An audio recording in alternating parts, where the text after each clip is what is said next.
kita, di mana mereka yang telah kembali ke alam barzakh semoga senantiasa mendapatkan limpahan rahmat dan maghfirah Allah Subhanahu wa taala. Ala hadhihi niyyah wa ala kulli niyyatin shalihah wa ila hadrati sayyidina Muhammadin. Qala al-musannif rahimahullahu ta'ala wa adama an-naf'a bihi wa bi barakati ulumihi wa bikum fid daraini amin. Qala Bismillahirrahmanirrahim. Pengarang muallif ketika beliau menorehkan ilmunya menggunakan kalimat yang pertama adalah dengan bacaan dan tulisan Bismillahirrahmanirrahim. Ini mengacu pada perintah Allah Subhanahu wa taala. Bahkan Nabi kita Muhammad sallallahu alaihi wasallam mengatakan kullu amrin zibalin la yubda'u bi bismillahirrahmanirrahim fa huwa aqtam. Kata Nabi, kullu amrin zibalin, segala perkara-perkara yang baik, la yubda'u bi bismillahirrahmanirrahim, yang tidak diawali dengan kalimat bismillahirrahmanirrahim, fa huwa aqtam. Aqtam artinya kalau kita lihat tuh yang namanya binatang ekornya kepotong. Maknanya apa kata Nabi? Adzab artinya qalilul barakah. Dan ini mengajarkan kepada kita ya, seluruh para ulama-ulama ya, termasuk mereka muallifin ya, mereka mengarang kitab itu selalu memulai karangannya dengan ucapan bismillah.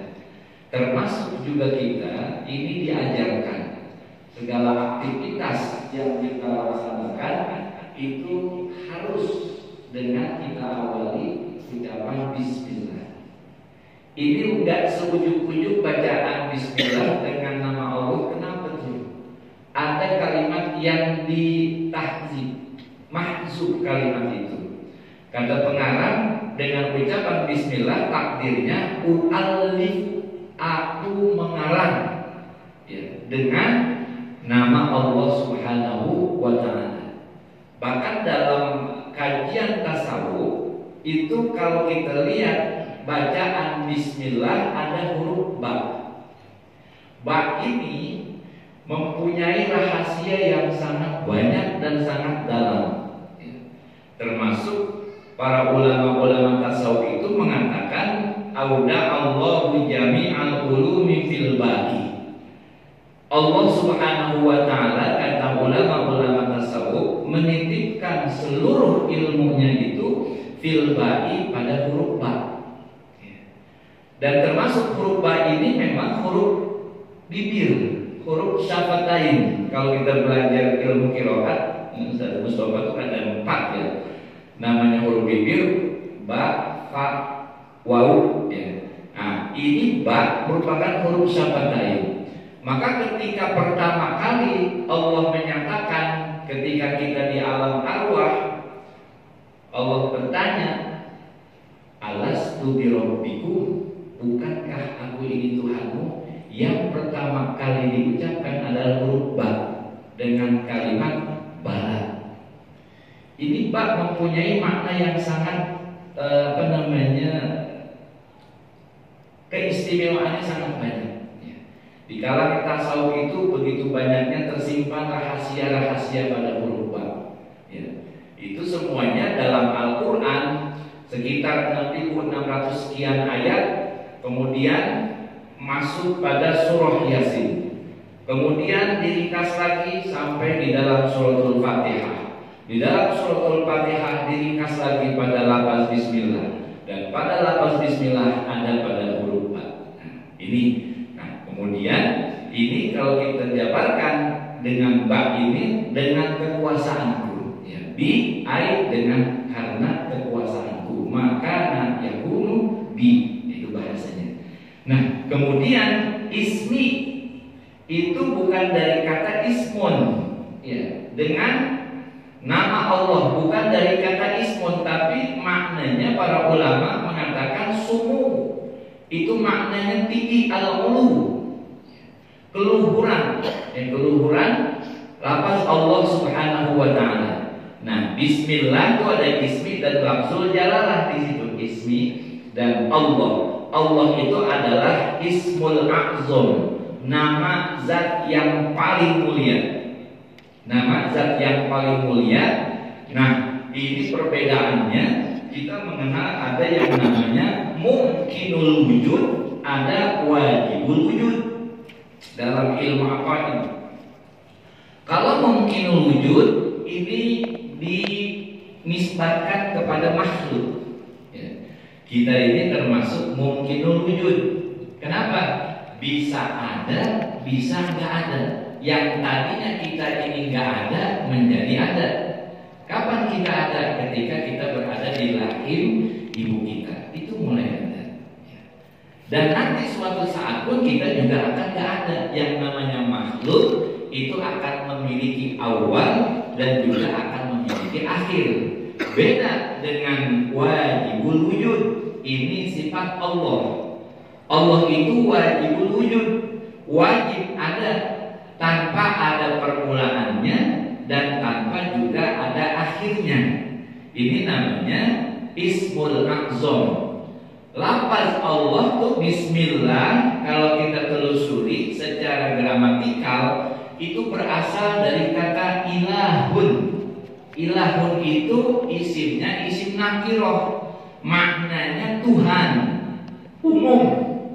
Kemudian ditambahkan wa tuzidu bi al makrifah, ditambahkan dengan huruf alif lam yang mengandung makna takrif makrifah.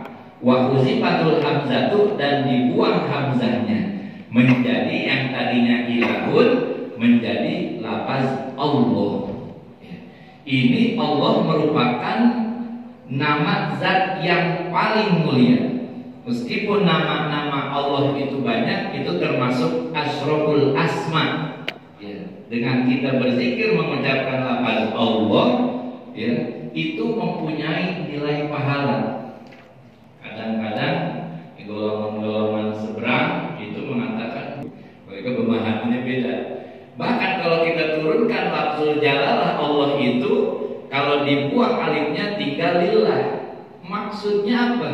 Dari lafaz Allah ke lillah dihilangkan huruf awalnya, masih tetap itu nama untuk Allah. Lillah untuk Allah. Kemudian lamnya lagi kita buang lagi di awal menjadi lahu. Lahu juga itu maknanya Allah. Sampai lamnya kita buang tinggal hu-nya, itu juga merupakan nama Allah. Bahkan kalau di kalangan tasawuf itu zikir-zikir hu itu memang ada periwayatannya. Tapi kadang seseorang itu menjas dibilang bid'ah gitu ya. Nah, ini kekeliruan ya, karena ilmunya belum tinggi udah menyalahkan. Itu nggak boleh seperti itu. Ya, ini maksudnya al-ismul a'zam, nama Allah yang maha agung itu diambil dari kata ilah, maka mengandung makna Allah. Nah, kemudian Ar-Rahman ini merupakan, Ar-Rahim merupakan sifatani atau naktani, dua sifat ya, yang mubalaghah, sifat yang paling ya dahsyat gitu ya. Ar-Rahman itu yang namanya para ulama mengatakan Rahmanud dunya wal akhirah, yang namanya pengasih Allah itu di dunia dan juga di akhirat. Tapi kalau Ar-Rahim ini dikhususkan untuk buat kasih sayang Allah bagi orang-orang yang beriman saja. Nah, ini pengarang kita mengawali karangan kitab Riyadhul Badi'ah dengan ucapan Bismillahirrahmanirrahim, dengan nama Allah yang maha pengasih lagi maha penyayang. Biasanya kita menyebut maknanya seperti itu. Alhamdulillahirabbil alamin. Kemudian setelah mengucapkan basmalah, Syekh Muhammad Hasbullah kemudian melanjutkan dengan ucapan Alhamdulillahirabbil alamin. Segala puji bagi Allah Rabbul alamin, pengatur sekalian alam. Kalau kita lihat gramatikal lagi, alhamdulillah ini ada alif lam lil igrok, artinya keseluruhan, menyeluruh. Segala pujian itu yang miliknya hanya kepada Allah Subhanahu wa Ta'ala. Kita ketika dipuji, kita kembalikan kepada Allah. Jangan ketika misalnya kita dipuji, kita merasa bangga. Justru pujian yang sebenarnya yang punya hanya Allah Subhanahu wa Ta'ala. Dan ini mengajarkan kepada kita, untuk selalu bersyukur kepada Allah Subhanahu wa Ta'ala. Bukan hanya kita mendapatkan nikmat saja untuk bersyukur kepada Allah. Ketika kita mendapatkan musibah pun, ini diajarkan sama Nabi kita untuk mengucapkan alhamdulillah. Kalau kita mendapatkan nikmat yang enak-enak, kita disunahkan mengucapkan alhamdulillahilladzi bi ni'matihi tatimmus shalihat. Itu kalau kita mendapatkan nikmat yang enak-enak. Tapi kalau misalnya kita mendapatkan katakanlah sesuatu yang menurut kita itu enggak enak, kalau Nabi mengajarkan alhamdulillahi ala kulli hal. Ketika kita mendapatkan sesuatu yang kita enggak enak, bukannya kita mengeluh, tetapi juga wajib tetap kita bersyukur dengan ucapan alhamdulillahi ala kulli hal. Segala puji bagi Allah ala kulli hal, atas segala keadaan. Artinya dalam kondisi apapun, tetap yang namanya bersyukur merupakan satu kewajiban bagi kita. Itu Rabbul Alamin, Tuhan yang pengatur seluruh alam. Kemudian wassalatu wassalamu ala sayyidina Muhammadin, dan sholawat serta salam kepada sayyidina, penghulu kita, Nabi Muhammad sallallahu alaihi wasallam. Nah, ini ada kata-kata sholawat. Di dalam Al-Quran Allah menyatakan innallaha wa malaikatahu yusholluna 'alan nabi. Sesungguhnya Allah dan para malaikat itu bersolawat kepada Nabi kita Muhammad. Nah, ini yang namanya solawat itu nanti dilihat siapa yang menyatakan. Makom Allah Subhanahu wa Ta'ala memberikan solawat kepada Nabi tentunya berbeda makom solawat yang disampaikan kepada malaikat, dan juga berbeda solawat yang disampaikan kepada umatnya. Kalau sholawat itu dari Allah Subhanahu wa Ta'ala, itu merupakan ar-rahmah makrunatan bitta'zim, rasa kasih sayang Allah, rahmat Allah yang disertai dengan pengampunan yang setinggi-tingginya kepada Nabi kita. Itu sholawat dari Allah kepada Nabi kita Muhammad. Tapi kalau sholawat dari malaikat, ini maknanya adalah al-istighfar, permohonan ampunan kepada Nabi kita Muhammad sallallahu alaihi wasallam.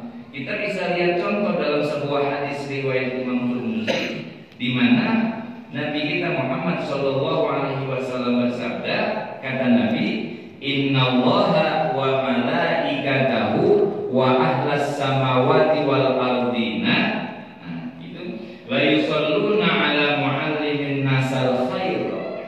Sesungguhnya Allah dan para malaikat serta ahlas samawati wal ard, penduduk langit dan penduduk bumi, la yusholluna ala muallimin nasil khair, bersolawat kepada orang yang ngaji, orang yang ngajarin ngaji.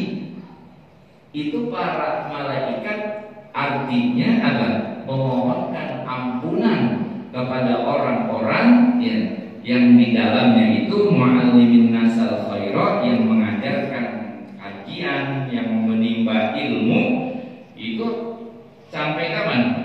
Ini dikatakan hatta namlata fi hujriha, sampai yang namanya semut-semut itu yang berada di sarangnya, hatta huta, sampai juga ikan-ikan, mereka memohon ampunan kepada orang-orang yang mengajarkan ilmu, orang-orang yang belajar ilmu. Ini merupakan bagian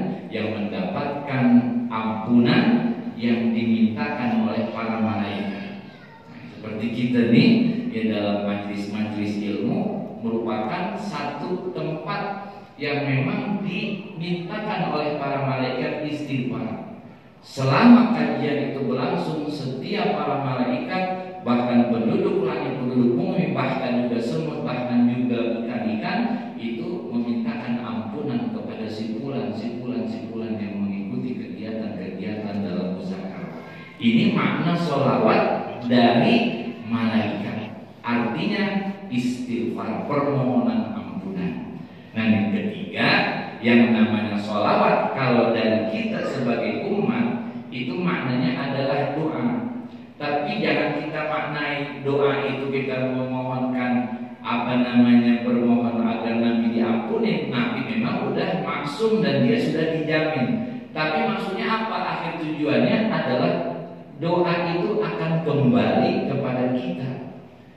Kalau kita isiin air, kalau misalnya udah penuh, itu luber.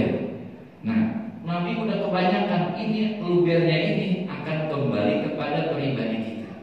Sholawat yang kita ungkapkan kepada Rasul, tentunya itu keberkahan dan segala kebaikan-kebaikan akan kembali kepada kita sebagai orang-orang yang muhibbin, mencintai Nabi kita Muhammad Sallallahu Alaihi Wasallam. Ini kaitannya dengan masalah sholawat. Artinya kalau dari Allah itu rahmat dan kasih sayang, kalau dari malaikat adalah merupakan istighfar. Kalau kita bagian dari doa dan kembali kepada pribadi kita. Ala sayyidina wassalamu, dan juga mukhtasar itu apa? Ringkasan. Ya. Yang namanya ringkasan qalilul lafzi katsirul makna. Yang namanya ringkasan itu kata-katanya cuma sedikit, tapi katsirul makna, maknanya di dalamnya sangat luas, itu namanya mukhtasar. Nah, ini kitab Riyadul Badi'ah ya, merupakan mukhtasar, ringkasan ya. Tetapi dengan ringkasan seperti ini, kalimatnya enggak banyak tetapi maknanya sangat luas. Termasuk di dalam kitab ini Ar-Riyadul Badi'ah disarahkan oleh Syekh Muhammad Nawawi Al-Jawi Al-Bantani. Itu diperluas lagi. Yang kita kenal kitabnya ini adalah As-Simarul Yani'ah ala Al-Fazir Riyadul Badi'ah ya, Imam Syekh Nawawi, bukan imam tapi Syekh Nawawi. Kalau Imam Nawawi salah, Syekh Nawawi Al-Bantani itu banyak sekali mensarahkan kitab-kitab luar dari mazhab Syafi'i juga. Nah, ini merupakan mukhtasar ya, ringkasan fi usulid dini, di dalam menjelaskan tentang pokok-pokok agama, usul agama. Makanya di dalam kitab ini para jamaah yang akan kita bahas itu nanti di dalamnya ada 3 ilmu yang kita pelajari yang memang merupakan mengikut ajaran dan perintah Nabi kita Muhammad Sallallahu Alaihi Wasallam. Yang pertama itu adalah membahas tentang usuluddin, pokok-pokok ajaran agama, yakni ilmu akidah, ilmu tauhid. Ya, ini ilmu tauhid merupakan ilmu yang terkait dengan keyakinan kita di dalam hati. Ada orang bisa jadi paham masalah agama terkait masalah fikihnya, tahu cara sholat bagaimana, segala bagaimana, tapi di dalam masalah akidahnya lemah, akhirnya nggak sholat. Ini yang paling penting, yang paling tinggi itu tingkatannya ilmu akidah, tauhid.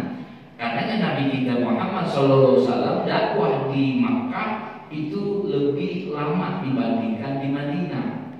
Dakwah kita, Nabi kita itu di Makkah selama 13 tahun, sedangkan di Madinah 10 tahun untuk meluruskan, membenahi masalah akidah di Makkah. Ini kita dipelajari di dalam ilmu akidah di sini dalam kitab Riyadul Badi'ah, nanti akan dibahas panjang terkait dengan masalah akidah. Kedua adalah ilmu syariat, yakni ilmu fikih. Ya, ini ya, tasawuf itu terkait dengan masalah hati. Ya, ini kalau kata Imam Malik terbalik, orang yang mempelajari fikih namun tidak mempelajari tasawuf, dia seperti apa? Seperti orang zindik. Ya, kafir zindik itu dia tahu tapi tidak mengamalkan. Panjang tentang ilmu tata cara kita ibadah, fikih, nanti di akhir akan dijelaskan kaitannya dengan tasawuf. Ya, bagaimana perilaku hati kita akan kita bahas nantinya. Kemudian disampaikan di sini samaituhu, aku menamakan kata Syekh Hasbullah Ar-Riyadul Badi'ata dengan nama kitab ini Ar-Riyadul Badi'ah. Riyad itu dari kata rawdah, taman, ya. Taman Al-Badi'ah, taman yang menakjubkan atau taman yang indah, ya. Kita mengenal ada yang namanya rawdah min riyadil jannah, taman dari taman surga. Kalau di dunia ini yang namanya rawdah min riyadil jannah itu ada dua. Yang pertama kata Nabi, rawdahnya Nabi ma baina baiti wa minbari rawdah min riyadil jannah. Ya, kalau orang berangkat haji itu biasanya ya masih kenal tuh.